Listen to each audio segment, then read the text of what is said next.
आज की इस क्लास में जानेंगे आर्थिक मंदी क्या होता है। ठीक है, मीनिंग ऑफ इकोनॉमिक रिसेशन। अब देखो, इकोनॉमिक रिसेशन या आर्थिक मंदी क्या होता है। तो आर्थिक मंदी को आर्थिक गतिविधि में क्रमिक गिरावट की अवधि के रूप में जाना जाता है। ठीक है, जो आर्थिक गतिविधियां होती हैं उसमें गिरावट क्या कहलाता है, आर्थिक मंदी कहलाता है। और इसे जो है सामान्यतः शेयर बाजार में गिरावट, बेरोजगारी में वृद्धि और आवास बाजार में गिरावट के बाद देखा जाता है। और इसके अंतर्गत क्या आता है, शेयर मार्केट में गिरावट हो गया, बेरोजगारी में वृद्धि हो गया और आवास बाजार में गिरावट जो है आर्थिक मंदी के अंतर्गत आते हैं। और आर्थिक मंदी जो है आर्थिक अवसाद से कम गंभीर होती है। आर्थिक मंदी की जिम्मेदारी सामान्य रूप से राजनीतिक नेतृत्व या पूरे देश के प्रशासन पर होती है। मतलब जो आर्थिक मंदी की जिम्मेदारी होती है वो सामान्य रूप से राजनीतिक नेतृत्व हो गया या पूरे देश के प्रशासन व्यवस्था पर होती है। अब देखो, आर्थिक मंदी के क्या कारण हैं। तो वैश्विक अर्थव्यवस्था की वर्तमान मंदी के कारण। ठीक है, तो इसके लिए निम्नलिखित कारण है। पहला हो जाएगा उच्च ब्याज दर, हाई इंटरेस्ट रेट। ब्याज दरों में वृद्धि से या हाई इंटरेस्ट रेट से जो है दरों में वृद्धि से जो ऋण होता है या लोन होता है वह जो है महंगा हो जाता है। देखो, जिससे जो है तरलता कम हो जाती है। निवेश करने के लिए धन की कमी से उत्पादन एवं आय में क्या होता है, गिरावट आती है, जो मंदी का कारण बनती है। दूसरा नंबर हो जाएगा अविनियमन, जिसे बोलेंगे डीरेगुलेशन।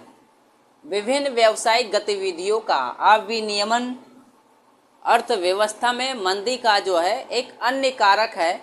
अविनियमन के कारण विभिन्न क्षेत्रों में मांग और आपूर्ति में जो है असंतुलन हो सकता है, जिससे उत्पादन में अधिकता या जो है कमी हो सकती है। तीसरा नंबर हो जाएगा आवास कीमतों में गिरावट, जिसे बोलेंगे फेल इन हाउसिंग प्राइसेस। ऋण का भुगतान करने के लिए या जो लोन लेते हैं उसका भुगतान करने के लिए लोग जो है घरों का बिक्री करना शुरू कर देते हैं, जो आवासीय मांग की तुलना में जो है अधिक होता है। और इससे जो है आवासों की जो कीमत होती है उसमें गिरावट शुरू होती है। लोगों की ऋण का भुगतान करने में असमर्थता से बैंक के गैर निष्पादित प्रदर्शन में जो है वृद्धि हो जाती है। इससे क्या होता है, बैंक जो है ऋण देना या लोन देना कम कर देते हैं और इसके परिणाम स्वरूप क्या होता है, जो आर्थिक मंदी है उसकी स्थिति बढ़ जाती है। चौथा नंबर हो जाएगा शेयर बाजार में कम विश्वास, low confidence in stock market. निवेशकों का कम विश्वास बाजार में या मार्केट में मंदी की शुरुआत कर सकता है, जिससे जो है व्यावसायिक निवेश कम हो जाता है और यह जो है आर्थिक मंदी का कारण बनता है। 5 नंबर हो जाएगा ऋण की उपलब्धता, जिसे बोलेंगे क्रेडिट अवेलेबिलिटी।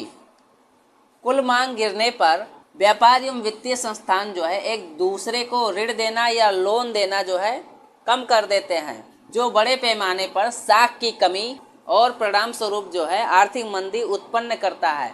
6 नंबर हो जाएगा अपेक्षित कम कीमतें, जिसे बोलेंगे एक्सपेक्टेशन ऑफ लोअर प्राइसेस। जब लोग कीमतों में गिरावट की उम्मीद करते हैं तो वस्तुओं के क्रय को स्थगित कर देते हैं, अर्थात जो है वस्तुओं को खरीदना रोक देते हैं या बंद कर देते हैं। इससे जो है अर्थव्यवस्था में कम मांग और आर्थिक मंदी की स्थिति जो है पैदा होती है। 7 नंबर हो जाएगा मजदूरी नियंत्रण, जिसे बोलेंगे वेजेज कंट्रोल। जब न्यूनतम मजदूरी जो है बहुत अधिक रखी जाती है तो नियोक्ताओं को श्रमिकों को रखने में कोई लाभ जो है नहीं दिखता है, क्योंकि उसकी जो उत्पादकता होती है वह जो है कम होती है। इससे जो है बेरोजगारी की दर में बढ़ोतरी होती है या वृद्धि होती है, जिससे जो है अर्थव्यवस्था में आय कम हो जाती है, जो कम मांग और मंदी के बढ़ने का कारण बनती है। 8 नंबर हो जाएगा राजनीतिक संघर्ष, जिसे बोलेंगे पॉलिटिकल कॉन्फ्लिक्ट्स। विभिन्न देशों में आंतरिक युद्ध और बाह्य तनाव जैसे राजनीतिक संघर्ष व्यापारिक वातावरण में जो है अस्थिरता उत्पन्न करते हैं, जिससे जो है वैश्विक अर्थव्यवस्था में निराशा की स्थिति जो है उत्पन्न होती है। अतः वैश्विक आर्थिक मंदी कारकों की संख्या जो है कई कारकों का जो है एक संयोजन होता है, जैसे ऊंची ब्याज दरें एवं तर्कहीन जो है निवेशक व्यवहार आदि। यदि जो है ब्याज दरें जो है बहुत तेजी से बढ़ जाती हैं तो इसमें क्या होता है, अस्थिरता जो है उत्पन्न हो जाती है। जो आर्थिक मंदी का कारण बनती है। ये हो जाएंगे आर्थिक मंदी का मीनिंग और उसके जो है कारण।